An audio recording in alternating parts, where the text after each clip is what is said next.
Hey Eurovision fam, it's Alesia Michelle, and I am here today because I'll be reacting to Mariette's song for Melodifestivalen 2020. Hey Eurovision fam, it's Alesia Michelle. From Washington, D.C. Music can be feeling and fireworks. I got a new video. What do you think? Talk to me in the comments below. You know it. I made it. Hey, thanks. Hey Eurovision fam, it's Alesia Michelle. I'm ready to go. Eurovision fam, are you ready for the show? I got a new video. It's called Shout It Out. She's one of the co-writers. Now, I'm not really reacting. I guess I'm more so reviewing. So the title of this video says review because I obviously, as many of you know, am following Melodifestivalen. I'm doing live streams after every single semi right here on YouTube. You can join me. It's really fun. We have a great conversation, honestly. So I've been watching the semis live and then going live with you to talk about what went down. So as we know, Mariette and Mahombi were victorious and they won the semi. So they will be going direct to the final in Stockholm, Sweden. And of course, I will be there. So let's get into this review. But of course, before we review, we need to experience the performance together. Now, for copyright reasons, I have to distort the audio and have the sound down a bit because I don't want to get in trouble. But of course, we'll be talking through this performance. I'll be giving you my thoughts. And obviously, you can kind of react. If you haven't seen it, you'll have at least an idea of what I'm talking about. So yes, without further ado. Oh, but wait, don't forget to like and to subscribe.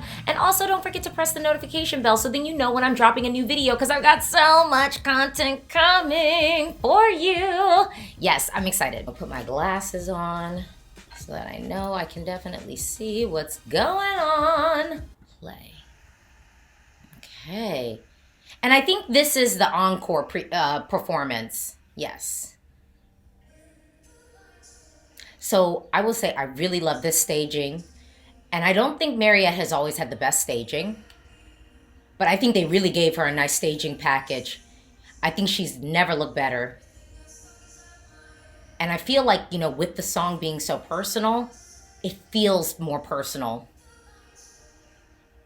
When the lights go out, thoughts are coming back to me. And I love this styling. This is the best she's ever looked. Because this actually is like how she dresses. As opposed to like having her in like an outfit, like she dresses like this. So.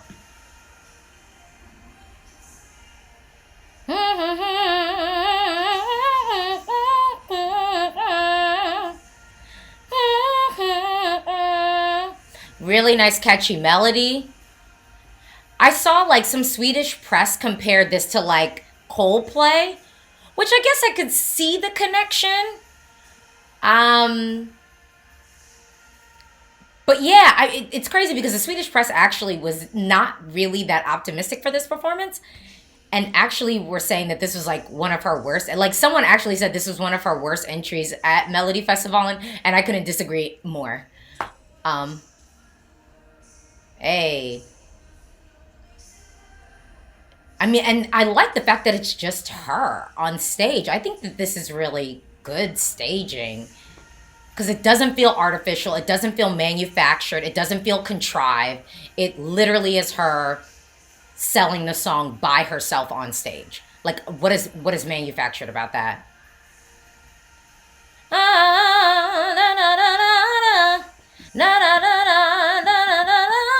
Don't hold back. Shout it out. Okay. And I love this staging, this moment. Yeah, this staging is really thoughtful, and it does feel anthemic as the song is. Like anthemic and intimate. Yeah, anthemic and intimate, which that's a hard thing to recreate.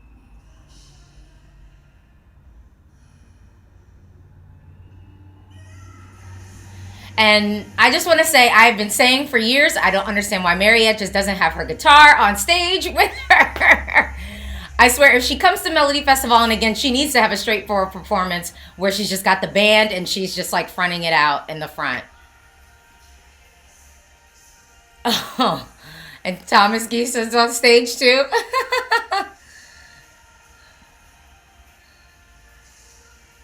Yeah, this is great. This is really great. I'm really happy for her that she went direct to final. Okay, let's kick it off and talk about the styling because we know that styling matters. Look, I love this look. I think that this is one of the honestly, this might actually be I think the best look that Mariette has given us on stage at Melodifestivalen. I do think Don't Stop Believin', it was kind of a different mood for the song, and I didn't hate that look. I thought that that look was good, but I think there's something about her just having her dreads down, you know, not whereas before I felt like they were kind of like trying to hide them. There is something I think about this the styling that feels very authentic. And I think that that's important. I think it's important for an artist to be on stage and really be their authentic selves. And this styling is just good. It looks very cool. It looks chic. It looks like, yes, I could see her at the club in the outfit. I could kind of see her on the street as a cool girl. But somehow it works on stage and it doesn't feel like, oh, why are you wearing this outfit that you could just be at the club in? It's something about it that it does make sense and it is elevated. So I really hope they don't change the styling at all. I really, really like the look of it. Let's talk about the staging. I think that this was a great staging package that they gave her. I think with this song being far more personal than other entries that Mariette has done, and with this song I think being more authentic to her true self, I think the staging is just right. We have these anthemic moments where you kind of see her projecting out to the crowd. We have the lights, but there isn't a lot of stuff going on to distract from the song, to distract from the vocal, to distract from this message that she's trying to get across with the song. And I think that that's really important. I think that that's really important. And I think we've now seen it happen a lot, that sometimes staging truly can take away from the authenticity of a song. I personally don't always think that that's fair because, look, I feel like it is a show, so if we want to stage it, let's stage it. But I get where people are coming from, that it can sometimes feel contrived and it can take away maybe the soul from the song. So I do agree with that. Honestly, I think that there's nothing that I really would change about this staging and the performance that she ended up giving. Now let's talk about the song itself. Again, I was really surprised to see so much of the Swedish press say that they didn't like this song. I was really, really surprised about that. So then when I actually saw the performance, honestly, I didn't really have high hopes because of all the sentiments that were articulated, and I ended up just feeling like I couldn't disagree more. I think that this is a great song. I think that it is both current. I think that it is catchy. I think that the song has depth, which, I mean, that's what we want. We want songs that have meaning and depth and aren't just emotionless and just kind of there for the sake of being there. So I appreciate the fact that there's some depth in this song.